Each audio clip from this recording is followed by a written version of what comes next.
కాశీలో దర్శనీయ స్థలాలు. కాశీలో దేవాలయాలు అనేకం. ఎన్ని చూసినా ఇంకా చూడనివి చాలా ఉంటాయి.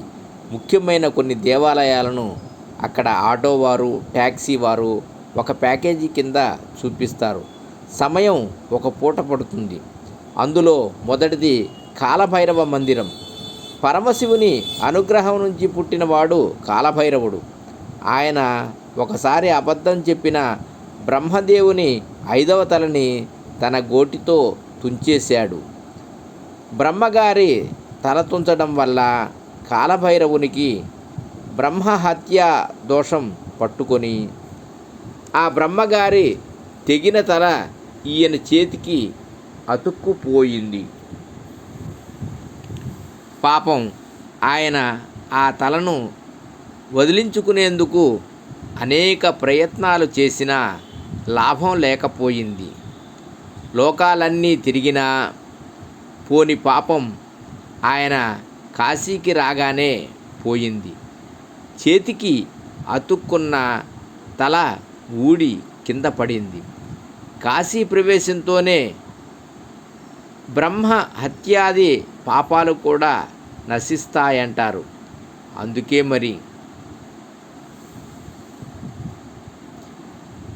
ఆ భైరవుడిని విశ్వేశ్వరుడు కాశీ నగరాధిపతిగా నియమించాడు. ఈయనకు చాలా పెద్ద పనులున్నాయి. కాశీకి వచ్చిన వారిని, అక్కడ నివసిస్తున్న వారిని పాపపుణ్యాల చిట్టాలు మెయింటైన్ చేయటం ఈయన డ్యూటీనే. వీళ్ళందరి పాపాలను కడిగివేయటం కూడా ఈయన డ్యూటీనే. కాశీలో మరణించిన వారికి మరణ సమయంలో సాక్షాత్తు ఆ విశ్వేశ్వరుడే తారక మంత్రాన్ని ఉపదేశిస్తాడని ప్రతీతి. మరి సాక్షాత్తు భగవంతునితో తారక మంత్ర ఉపదేశం పొందాలంటే దానికి అర్హత ఉండాలి కదా. కాశీలో మరణించటమే ఆ అర్హత. వారి పాపాలను పటాపంచలు చేసి తారక మంత్రోపదేశానికి అర్హులైన వారిగా జీవులను తయారు చేయడం కూడా భైరవులు గారి పనే. మరి మనం చేసిన దుర్మార్గాలకు శిక్షలు అనుభవించాలి కదా. దానికోసం కాలభైరవుడు అతి తక్కువ సమయంలో కఠిన శిక్షలు విధిస్తాడు అన్నట్లు యమధర్మరాజుకి, చిత్రగుప్తుడికి కాశీలో నివసిస్తున్న వారిపై కానీ అక్కడ మరణించిన వారిపై కానీ ఎటువంటి అధికారము లేదు.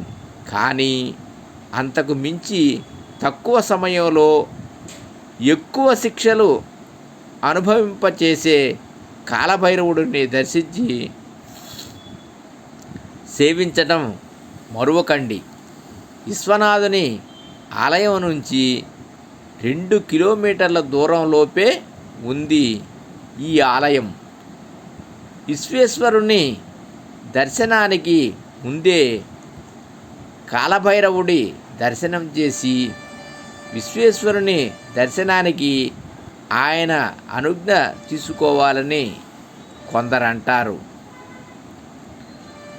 గవ్వలమ్మ గుడి, బేలుపురి.